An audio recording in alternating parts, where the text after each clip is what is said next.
जरा तसव्वुर करो, तौहीद को जिन लोगों ने जाना उन लोगों ने अपनी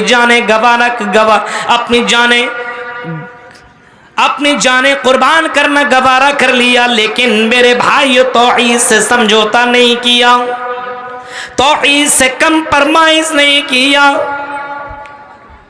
फिरौन जैसा जालिम बादशाह का भी नाम आपने सुना होगा, फिरौन की बेटी की कंगी करने वाली औरत का भी वाकया आपने कहीं ना कहीं सुना होगा। जब उसकी बेटी की कंगी करने वाली औरत को जब लाया गया फिरौन के पास और उनके सामने ये मामला पेश किया गया, आए फिरौन ये औरत आपको अल्लाह नहीं मानती, आपको रब नहीं मानती, आपके ऊपर ये यकीन नहीं रखती, इस औरत का अकीदा है कि मारने वाला और जिलाने वाला अल्लाह की जात है, वही आसमान और जमीन का मालिक है, ये औरत ये कह रही है। अच्छा, उस औरत से फिरौन पूछता है, आई औरत बताओ क्या तुम मुझे रब नहीं मानती? उसने कहा नहीं मैं तुम्हें रब नहीं मानती। उस औरत से फिर फिरौन सवाल करता है, क्या तुम मुझे अपना मालिक नहीं मानती हो? क्या मुझे इज्जत और जिल्लत का मालिक नहीं मान रही हो? क्या तुम मुझे रोजी रोटी का मालिक नहीं समझती हो? क्या तुम मेरे सामने सजदा नहीं करती हो? उसने कहा कि नहीं। आए फिरौन मैं तुझे रब कैसे मान सकती हूँ? तू तो मेरा रब है ही नहीं। रब्बुस समावाति वल अर्द, दो आसमान और जमीन का रब है, वही मेरा रब है, तू आसमान और जमीन का रब नहीं। जब फिरौन ने ये जुमले सुने तो फिरौन ने उस औरत को धमकी दी, वार्निंग दी कि अगर तुम मेरी इबादत नहीं करोगे, मुझे रब नहीं मानोगे, तो हम तुम्हें जला देंगे, हम तुम्हें खौलता हुआ तेल के अंदर डाल देंगे, हम तुम्हारे बच्चे को भी जला देंगे। उस औरत ने कहा जो भी करना कर लो, हम अपनी बात से पीछे नहीं हट सकते। उनके बच्चों को लाया गया, फिरौन के सामने उनके बच्चों को लाया गया, औरत भी वहां मौजूद है। अब तेल को खौलाया गया, गर्म किया गया। जब तेल खौलने लगा, उबलने लगा, तो फिरौन ने कहा कि इस औरत के बच्चे को पकड़ो और इस तेल के अंदर डाल दो। एक बच्चा को पकड़ा गया और तेल के अंदर डाल दिया गया। औरत देख कर, जाहिर सी बात है, आपका बेटा को तेल के अंदर डालेगा तो बताइए आप बर्दाश्त कर पाएंगे? आपके बेटे को आग के अंदर डाला जाएगा, आप बर्दाश्त कर सकेंगे? आप सारी शर्तें मानने को तैयार हो जाएंगे। उस औरत के सामने एक बच्चे को डाल दिया गया है। औरत अब भी तू अल्लाह का इनकार कर और मेरा इकरार कर। उस औरत ने कहा कि नहीं। दूसरे को फिरौन ने पकड़ा और दूसरे को डलवाया, तीसरे को, चौथे को, पांचवें को, छठे को, यहां तक कि उस औरत के गोदी में एक बच्चा था और वो बच्चा दूध पीने वाला बच्चा था। फिरौन का लश्कर आगे बढ़ा और उस औरत के पिस्तान से उस बच्चे को छीनने लगा। औरत पीछे हटने लगी, झिझकने लगी। अरे फिरौन, हमारे 6-7 बच्चे को तुमने डाल दिया है और हमारे सामने मेरे बच्चे को तुमने मार डाला है। ऐ फिरौन, इस बच्चे को तो छोड़ दो, ये बच्चा दूध पीता हुआ बच्चा, इसने कौन सा जुर्म किया है? ऐ फिरौन, इसको तो छोड़ दो। फिरौन कहता कि नहीं, तुम मुझे अपना रब मानो तब छोड़ दूंगा। उस औरत ने कहा कि यह हो ही नहीं सकता है। लेकिन जाहिर सी बात है, एक औरत अपने बच्चे से कितनी मोहब्बत करती है, हमें और आपको मालूम है कि हमारी माँ हमसे कितनी मोहब्बत करती है। अभी भी ठंडी लगती है तो माँ पहले आती है, बेटा ये गर्म कपड़ा पहन लो, वहाँ जा रहे हो ना गर्म कपड़ा पहन करके जाना, ये जूता पहन लो, ये मोजा पहन लो। माँ को इतना ख्याल है कि मेरा बेटा घर से निकलेगा अगर कपड़ा पहन करके नहीं तो मेरे बच्चे को ठंडी लग जाएगी, मेरा बच्चा परेशान हो जाएगा, तकलीफ होगी। माँ को इस बात का एहसास होता है। फिरौन ने उस बच्चे को छीनने की कोशिश की, वो औरत घबराने लगी। इसी दौरान अल्लाह ने उस बच्चे को कुव्वत गोयाई दे दी, बोलने की ताकत दे दी। वो बच्चा बोल पड़ता है, मेरी माँ आपको घबराने की और आपको झिझकने की जरूरत नहीं है। या उम्मा इक़्तहिमी, आई मेरी माँ, आपको घबराने की जरूरत नहीं है। इन्ना अज़ाबद दुनिया अहवनु मिन अज़ाबिल आखिरह, आई मेरी माँ, दुनिया का अज़ाब आखिरत के मुकाबले में कुछ भी नहीं है। ये दुनिया की आग है, जहन्नम की आग के सामने ये कुछ भी नहीं है। डाल लेने दो इस फिरौन को। ऐ मेरी माँ, आपको अपने ईमान से समझौता करने की जरूरत नहीं है। ये सुनना था। उस औरत ने अपने बच्चे को लेकर के उसी आग के ऊपर या उसी खौलते हुए तेल के ऊपर कूद जाती है, जान देना गवारा कर लेती है, लेकिन तौहीद के साथ कंप्रोमाइज नहीं। आज हमारे चंद पैसों में अपना ईमान बेचने वाले लोग मौजूद हैं। तावीज़ ले लो, तबीयत ठीक नहीं है ना, ठीक हो जाएगी, तावीज़ ले लिया। अपने दुकान में ये लगा लो तो तुम्हारी दुकान में बरकत हो जाएगी, ये ले लिया। हमारे यहाँ तौहीद की कमी है, हमारे यहाँ शिर्क ने जन्म ले लिया। इतने जलसे होने के बावजूद अकायद के अंदर गड़बड़ी है। मेरे भाइयों, अपने अकीदे को दुरुस्त करने की जरूरत है। सुमैया का भी वाकया सुना होगा, और ये बहुत पहले से हम और आप सुनते चले आ रहे हैं कि हजरत सुमैया के साथ अबू जहल ने जो मामला किया था, वाकई हम और आप तो सुनते हैं, लेकिन कभी कभी आप उसकी गहराई में जाएं तो आपको एहसास होगा कि हमारा ईमान तो बहुत ही कच्चा है, बहुत ही कमजोर है। सुमैया को अबू जहल ने पकड़ा और उसके सामने उसका बेटा, जवान बेटा मौजूद है, उसको भी बांधा हुआ है, उसका शौहर भी मौजूद है, उसको भी बांध रखा है। अबू जहल कहता है, आई सुमैया, तुम ला इलाहा इल्लल्लाह का इनकार कर, आई सुमैया, तो ला इलाहा इल्लल्लाह का इनकार कर दो, तुम हमारी बात मान लो, हम तुम्हें छोड़ देंगे, हम तुम्हारे बेटे को और तुम्हारे शौहर को भी छोड़ देंगे। सुमैया औरत है, लेकिन दिल कितना मजबूत है, ईमान कितना मजबूत है। आज देखिए, बेटा सामने तड़प रहा है, शौहर सामने तड़प रहा है, लेकिन औरत कहती है कि नहीं, आई अबू जहल, हम अपने ईमान के साथ समझौता नहीं कर सकते, हम अपनी तौहीद के साथ कंप्रोमाइज नहीं कर सकते हैं। अबू जहल ने कहा, सुमैया, तुम्हें मालूम है तुम्हारे साथ क्या हो सकता है? कहा, आई अबू जहल, जो करना है कर ले, लेकिन मैं तुम्हारी बात पे आने वाली नहीं हूं। अबू जहल ने कहा, आई सुमैया तो बात नहीं मान रही है। कहा, नहीं मान सकती हूं। अबू जहल ने ऑर्डर दिया अपने आदमी को कि सुमैया के कपड़े को उसके बदन से अलग कर दिया जाए।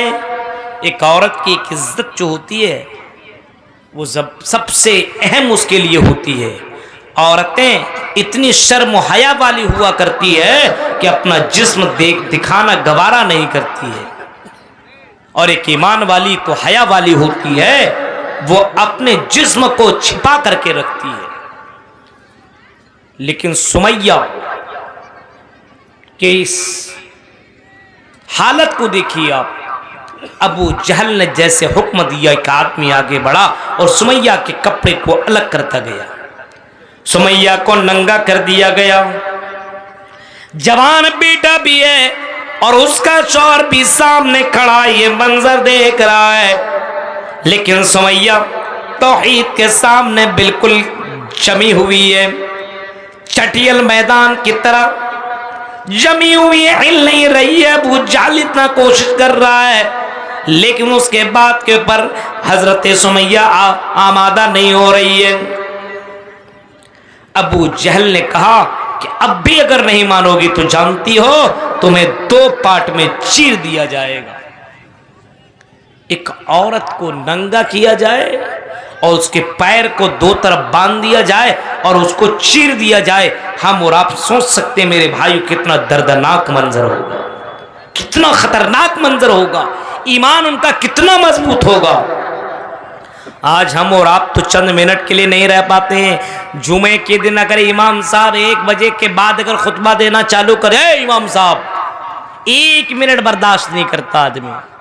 और वो आदमी जो 1:45 बजे आता हो, वो इमाम के सामने एक आदमी एक जगह पे इमाम को इस तरीके से समझा रहा था, खुतबा कम सुन रहा था, ऐसे से दिखा रहा था इमाम साहब को, ऐसे दिखा रहा था, ऐसे दिखा रहा था। घड़ी देखो, 1-2 मिनट अगर जुमा के खुतबे में अगर कोई खतीब खुतबा देने लगे तो बहुत से लोग चिल्लाने लगता है, चीखने लगता है और तरह तरह की बातें करने लगते हैं। इतनी बर्दाश्त आदमी नहीं कर सकता है। मेरे भाइयों, जरा तसव्वुर कीजिए, सुमैया को नंगा कर दिया गया और अबू जहल ने 2 जानवरों के दरमियान उसको बांध दिया।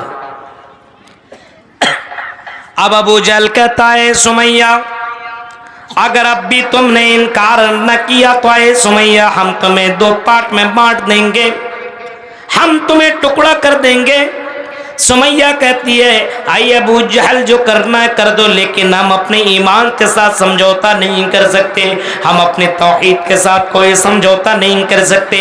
उस सुमैया को मालूम है, वो जान रही है ला इलाहा इल्लल्लाह के ऊपर मरने वाला जन्नत में जाएगा, क्योंकि अल्लाह के नबी ने फरमाया अगर कोई आदमी ला इलाहा इल्लल्लाह के ऊपर अगर इंतकाल करता है, तौहीद के ऊपर मरता है, मम माता ला युशरिक बिल्लाह दखलल जन्नह, अल्लाह के नबी फरमाते हैं अगर कोई आदमी ऐसे हालत में मरता है कि वो शिरक नहीं करता, तौहीद के ऊपर बरकरार रहता है, तो अल्लाह के नबी का ये फरमान है दखलल जन्नह, वो एक न एक दिन जन्नत के अंदर दाखिल होगा, जन्नत के अंदर जरूर बजरूर जाएगा।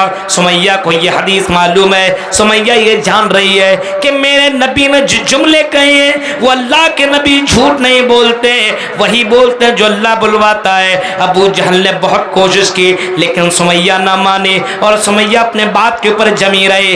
अबू जहल ने दोनों जानवर वाले को ऑर्डर दिया, एक पश्चिम की तरफ निकल पड़ो और एक पूरब की तरफ निकल पड़ो।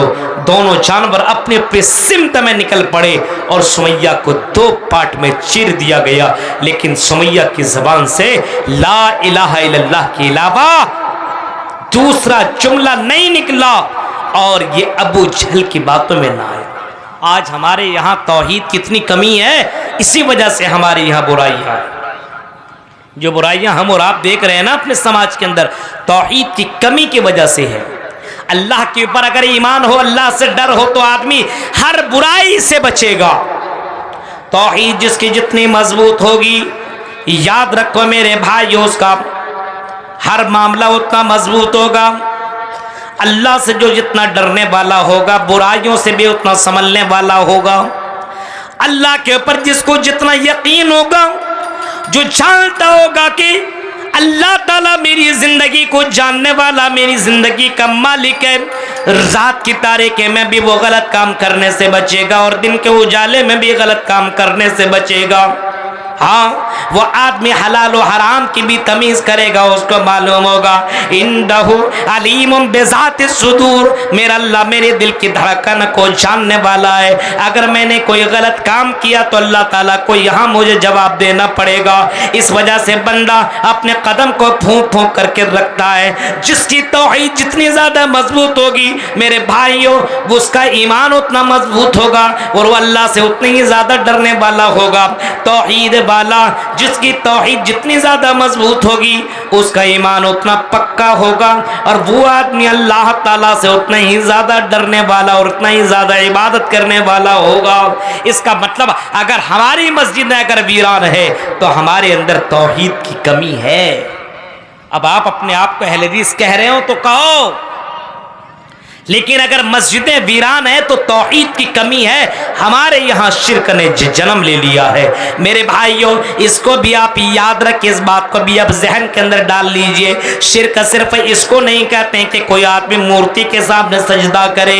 शिर्क सिर्फ इसको नहीं कहा जाता है कि कोई आदमी कब्र के सामने जा करके सजदा करे, टेक लगाए और किसी मज़ार के सामने जा करके बेटा बेटी मांगे, किसी मूर्ति के सामने बेटा बेटी मांगे। शिर्क इसको सिर्फ कुफ्र नहीं कहा जाता है, शिर्क इसको भी कहा जाता है मेरे भाइयों कि कोई आदमी, शिर्क इसको भी कहा जाता है कि आदमी अपनी जिंदगी के अंदर अपनी दुकान के अंदर बैठता हो और जब मुअज्जिन की अजान की आवाज आती हो और आदमी नमाज पढ़ने के लिए ना जाता हो, सोचता हो अगर मैं नमाज पढ़ने के लिए गया तो कहीं कोई कस्टमर ना आ जाए और कस्टमर यहाँ आएगा और यहाँ मेरी दुकान बंद रहेगी तो मेरा फायदा खत्म हो जाएगा।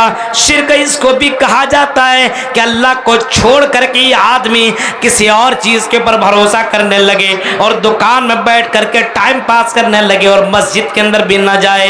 ये भी शिर्क है कि तुमको अल्लाह के ऊपर भरोसा और यकीन नहीं है कि मस्जिद के अंदर मैं जाऊंगा और यहाँ मेरा कोई कस्टमर आ जाएगा तो मेरी दुकानदारी के अंदर कमी हो जाएगी।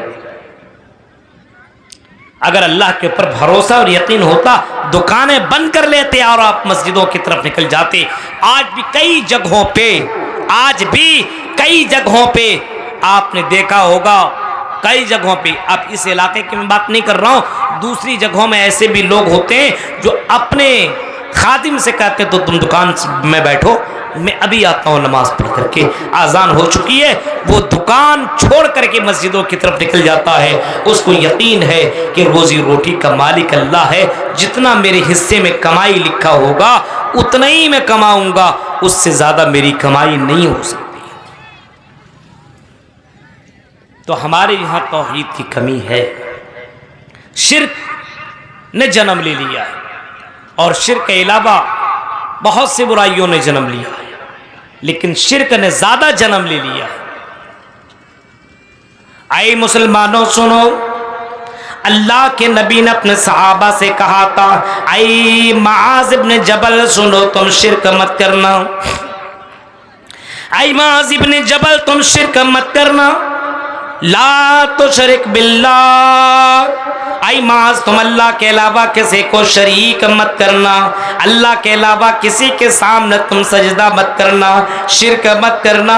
आई माज तुम्हें कत्ल कर दिया जाए, तुम्हें जला दिया जाए, तुम्हें बोटी बोटी भी कर दिया जाए, शिर्क मत करना।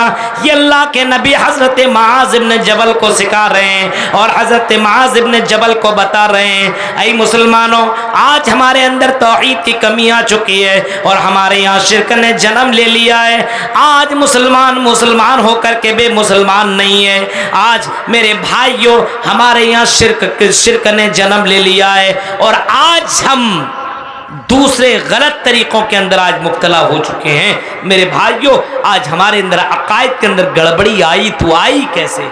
इतने जलसे होने के बावजूद भी अगर हमारे यहाँ शिर्क हो रहा हो तो बताइए आप, कोई ऐसा गांव और ऐसी बस्ती है जहां पे जलसा नहीं होता है? आपकी इस कटिहार और पूर्णिया के एरिए में बताइए, एक एक गांव के अंदर दो दो जलसे होते हैं, एक ठंडी के शुरू में और एक गर्मी के शुरू में। कुछ जगहों में ऐसे होते हैं कि दो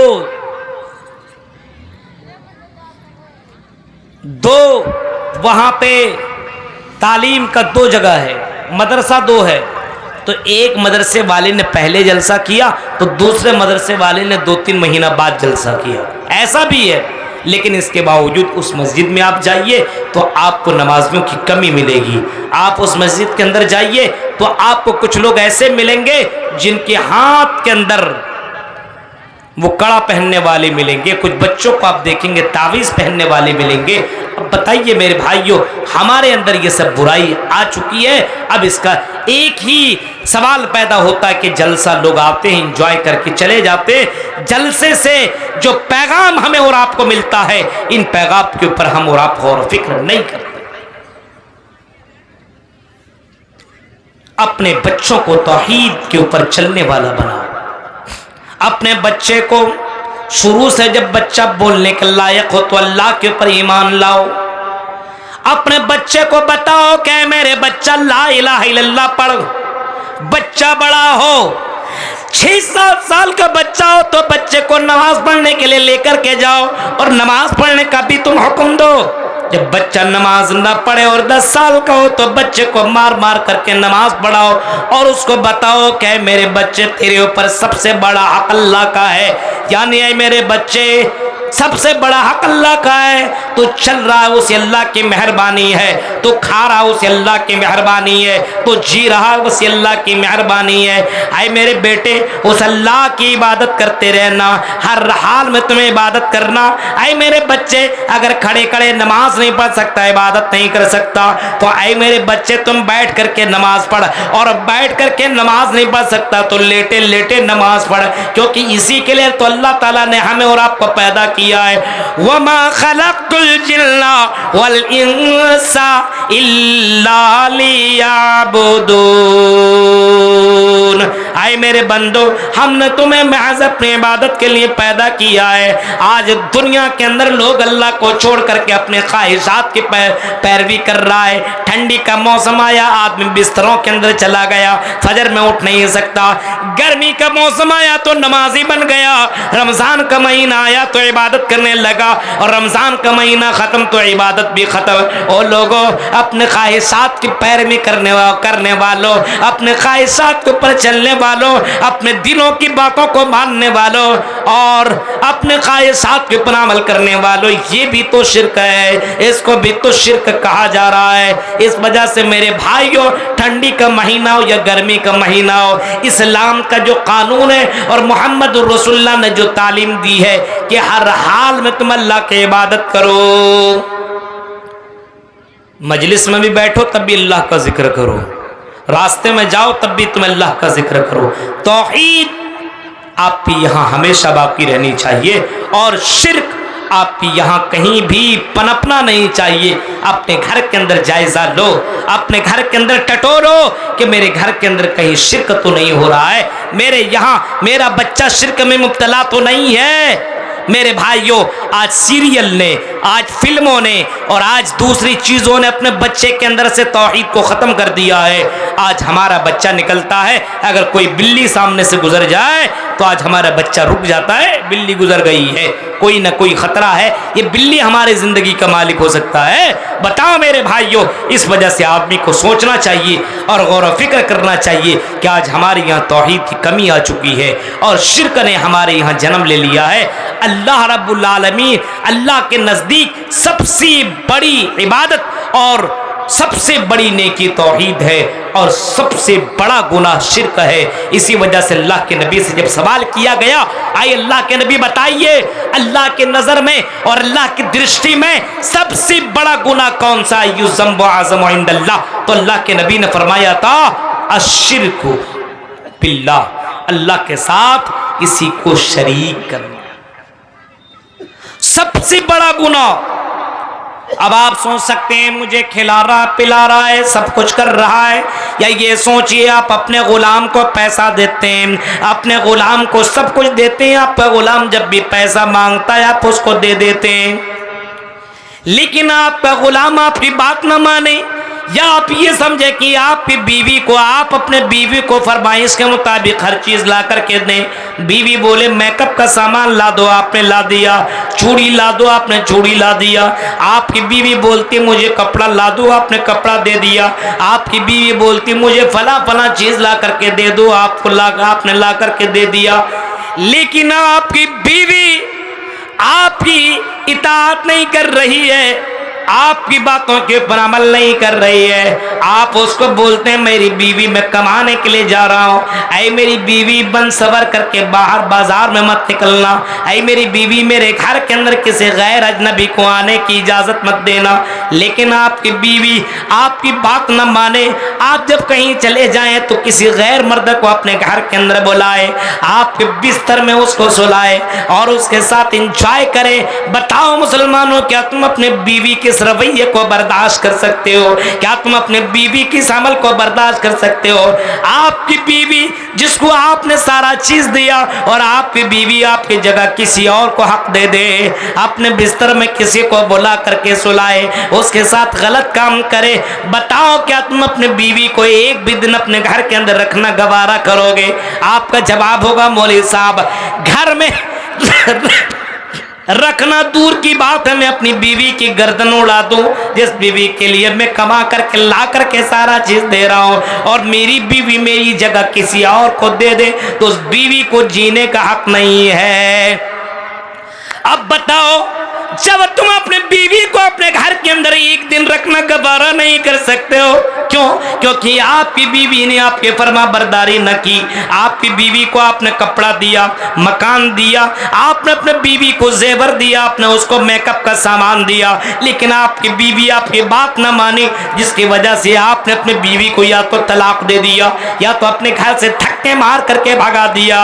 अब बताओ, जो अल्लाह हमें सांस भी दे रहा है, रोजी रोटी भी दे रहा है, हम चल रहे हैं उस अल्लाह की मेहरबानी है, हम खा रहे हैं उस अल्लाह की मेहरबानी है, हम जी रहे हैं उस अल्लाह की मेहरबानी है। मेरे भाइयों, अब इसके बावजूद हम अल्लाह के सिवा किसी और की इबादत करें, किसी और के सामने सजदा करें, किसी और से लौ लगाएं, किसी और के सामने मांगें और मज़ारों के सामने चादर चढ़ाएं, बताओ क्या अल्लाह ये बर्दाश्त कर सकता है? मेरे भाइयों, इसी वजह से अल्लाह ताला का ये फरमान है मेरे बंदों, में सारे गुनाह तो माफ़ कर सकता हूँ, लेकिन मैं शिर्क कभी भी माफ़ नहीं करूँगा। मेरे भाइयों, तो तौहीद को जानने की कोशिश कीजिए और शिर्क के नुकसानात को समझिए और अपने यहाँ से शिर्क को ख़त्म कीजिए और अल्लाह की ज़ात के पर पूरा भरोसा कीजिए कि जिस अल्लाह ने हमें पैदा किया है वही रोज़ी रोटी देगा और वही अल्लाह इस बात पर कादिर है कि रोज़ी रोटी दे सकता है। लेकिन मेरे भाइयों,